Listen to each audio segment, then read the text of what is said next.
A pastor in Atlanta has asked people of his church to donate money so that he can buy a $65 million luxury jet. Creflo Dollar's the pastor's name, and he said basically that the old jet, yes, he has an old jet, has mechanical problems, it's aging, but he's facing a lot of backlash now after he posted the video asking for the money. For over 20 years, you've been a part of getting Creflo Dollar Ministries to distant lands to share the truth of the gospel. For 200,000 people to give contributions of $300 or more to make this a reality. If all of our existing partners. So it is obviously a huge congregation. Yes. 200,000 people? Or is he just asking online?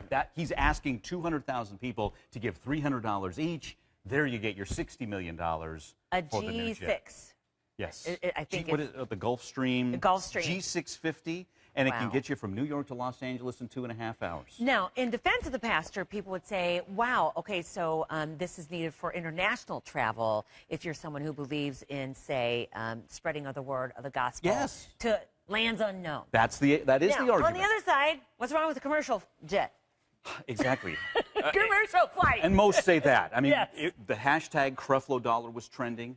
We're getting a ton of comments on our Facebook page. You can tweet me at Mike Colanos, HLN. But let's get to the folks he's specifically asking. We're going to hear from someone who was a member of the church and someone who is a member of the church. Here's their comments.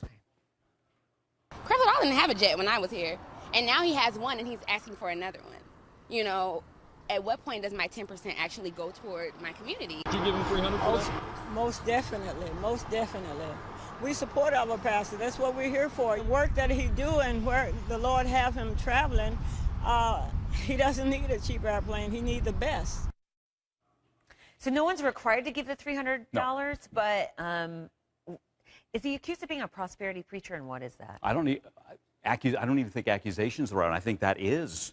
He's kind of known for that when he preaches. And it basically, I mean, you can't outgive God. If you give 10, God will bless you with 100. You give 100, God will bless you with 1,000. That's kind of that thinking there. But a lot of people do not buy it, and they certainly are not buying the whole jet thing. Let's read some of the comments from our viewers. Again, we're getting a ton. You can keep them coming. Here's what Ann says. I think he's a crooked man. No one needs a private jet to spread the word of God. But you heard the member of the congregation. In her mind, what's more important than spreading the gospel? So, of course, I'm going to spend the $300. That's her thinking. Let's get to the other one. And here's one in his camp.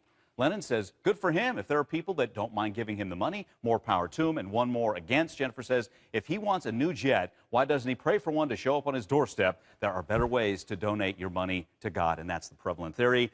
Keep those comments coming at Mike Colanos, HLN. It's hard for me to say. I'm not judging. I try to say on the stories, I'm not judging here. So I'm not judging. We're just saying, what is your opinion, okay? So you can get our Facebook page, tweet you at Mike Colanos, HLN. Or myself at Rob and me. All right, thank you.